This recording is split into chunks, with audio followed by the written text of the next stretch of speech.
इस लंबी विदेश यात्रा में भारत ने कई महत्वपूर्ण उपलब्धियां हासिल की हैं। प्रधानमंत्री जी ने बहुत स्पष्ट कहा कि आतंकवाद के पीड़ित और आतंकवाद के प्रायोजक को एक तराजू पर नहीं तौला जा सकता। भारत अब विश्व की चौथी बड़ी अर्थव्यवस्था हो गया है और शीघ्र ही तीसरी बड़ी अर्थव्यवस्था बनने जा रहा है। तो हमारे आर्थिक हित और सामरिक हित बहुत से महत्वपूर्ण मेटीरियल्स के ऊपर निर्भर है। इस लंबी विदेश यात्रा में भारत ने कई महत्वपूर्ण उपलब्धियां हासिल की हैं।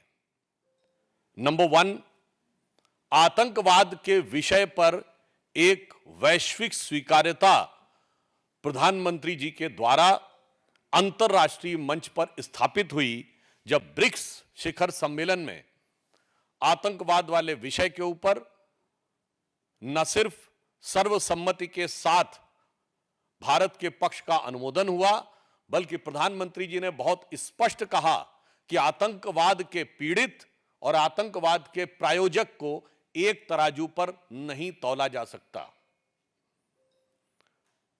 दूसरा, भारत अब विश्व की चौथी बड़ी अर्थव्यवस्था हो गया है और शीघ्र ही तीसरी बड़ी अर्थव्यवस्था बनने जा रहा है।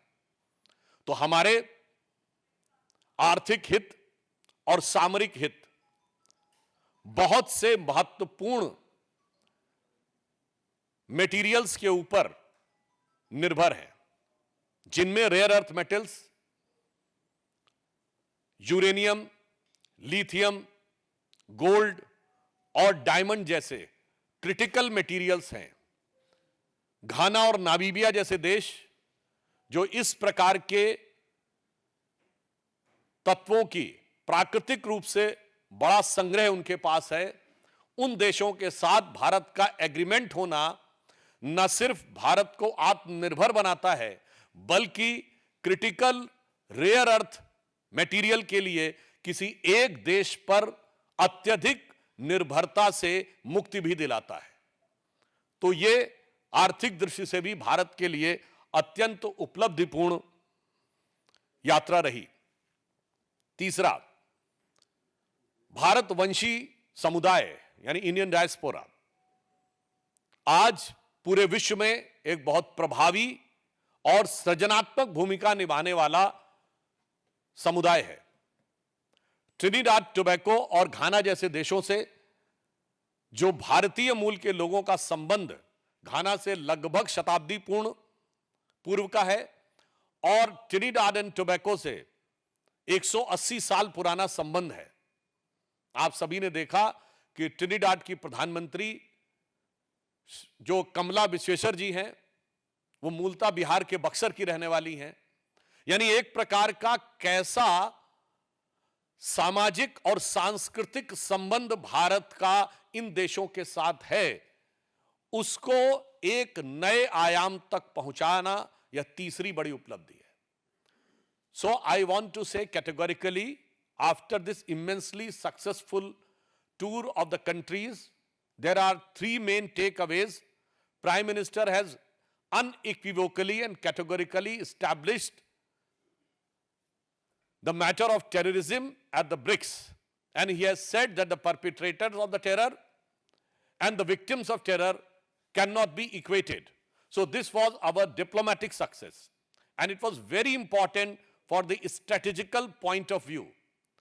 Then the countries like Ghana and Namibia, which are very rich in the minerals and the metals like uranium, copper, lithium and rare earth metals, India has entered into an agreement which is very much required for the future, and over dependence upon any one country as far as these critical minerals and critical metals are concerned. So it was very much required for our economical aspect. And the Indian diaspora, which is having a vibrant and sizable presence in the countries like Ghana and Trinidad and Tobago, from 1 century to 2 centuries, from there it has taken to a new height. As you know that the Prime Minister of Trinidad and Tobago Kamala Viseshwarji is from the Buxar area of Bihar, and this has taken India's emotional connect and cultural and social connect with those countries to a new dimension.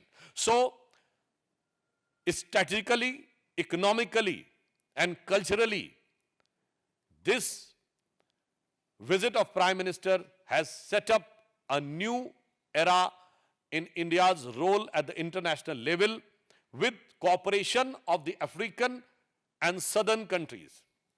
Previously with Argentina, even the previous visits with Mexico, our strategy of aligning and taking together the global south has reached to new heights. प्रधानमंत्री जी को इस यात्रा के दौरान 4 देशों ने अपना सर्वोच्च नागरिक सम्मान दिया और इसके द्वारा अब तक प्रधानमंत्री श्री नरेंद्र मोदी को 27 देशों का सर्वोच्च नागरिक सम्मान प्राप्त हो चुका है और 17 देशों की पार्लियामेंट को वो एड्रेस कर चुके हैं। एक छोटा सा उदाहरण बताना चाहता हूं। अभी नामीबिया की पार्लियामेंट को एड्रेस करते हुए उन्होंने कहा कि Namibia is the biggest producer of diamond and India is the biggest processing unit of diamonds. तो उन्होंने कहा है कि भारत और नामीबिया के बीच में जो संबंध बना है ये उस निखरते हुए हीरे की तरह और चमकदार होगा। सो आई जस्ट वांट टू से कि ये जो 27 देशों का सर्वोच्च नागरिक सम्मान प्रधानमंत्री श्री नरेंद्र मोदी जी को मिला है, ये मात्र प्रधानमंत्री जी का सम्मान नहीं है, ये इस अमृत काल में भारत वैश्विक क्षितिज पर जिस रूप में उभर रहा है वो उस हर भारतवासी का सम्मान है।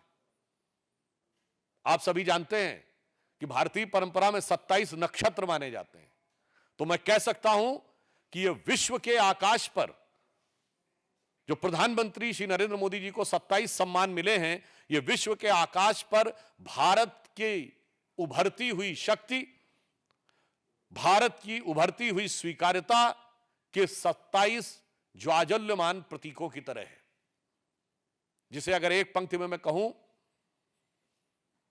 तो मोदी जी के इस यात्रा का संदेश सारगर्भित है। यह आदर है भारत का जो भारत के जन जन को समर्पित है। इसके अतिरिक्त इस दृष्टि से भी यह यात्रा महत्वपूर्ण थी कि घाना में 30 वर्ष के बाद, ट्रिनिडाड में 25 वर्ष के बाद, अर्जेंटीना में 57 वर्षों के बाद और नामीबिया में 27 वर्षों के बाद भारत के किसी प्रधानमंत्री का दौरा हुआ। आज भारत प्रधानमंत्री श्री नरेंद्र मोदी जी के नेतृत्व में किस नए स्वरूप में आगे बढ़ रहा है। ब्रिक्स समिट हुई, एक दौर था हमारी सरकार आने से पहले जब ब्रिक्स में भारत को वीकेस्ट पॉइंट माना जाता था।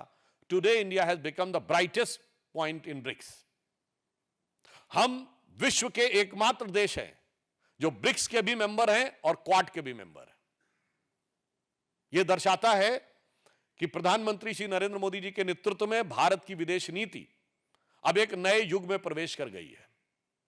किसी जमाने में हम गुट निरपेक्ष हुआ करते थे, आज हम विश्व में सर्वसमावेशी की तरफ बढ़ रहे हैं। There used to be a time when India was considered as non-aligned. Now our foreign policy is all aligned. That's why we are the only country in the world which is the member of BRICS as well as Quad. और वैसे भी अगर आप लोगों ने इस विषय पे थोड़ा ध्यान दिया होगा, किसी ने पढ़ा होगा, तो यूरोपियन पार्लियामेंट्री रिसर्च सर्विस ने यह कहा है कि बाय 2035 वर्ल्ड एक मल्टीपोलर वर्ल्ड ऑर्डर की तरफ आगे बढ़ रहा है। आज वर्ल्ड की टॉप 4 इकोनॉमीज में सिर्फ एक यूरोपियन इकोनॉमी है, दैट इज जर्मन, और 2 एशियन हैं, India and China. Most likely with in a year all top 3 में 2 एशियन होंगी, 1 अमेरिका होगा, मोस्ट लाइकली यूरोपियन कंट्रीज नहीं होंगे। This will be a major shift in the entire global world order after industrial revolution। तो हम कह सकते हैं कि इस उभरते नए वैश्विक परिदृश्य में भारत प्रधानमंत्री श्री नरेंद्र मोदी जी के कुशल नेतृत्व में जिस कुशलता के साथ, जिस दक्षता के साथ और जिस प्रखरता के साथ उभर रहा है और विकास की नई ऊंचाइयों को चढ़ रहा है, उसे एक पंक्ति में मैं कहना चाहूंगा कि स्वप्न देखा था कभी, वो आज हर धड़कन में है। एक नया भारत बनाने का इरादा मन में है।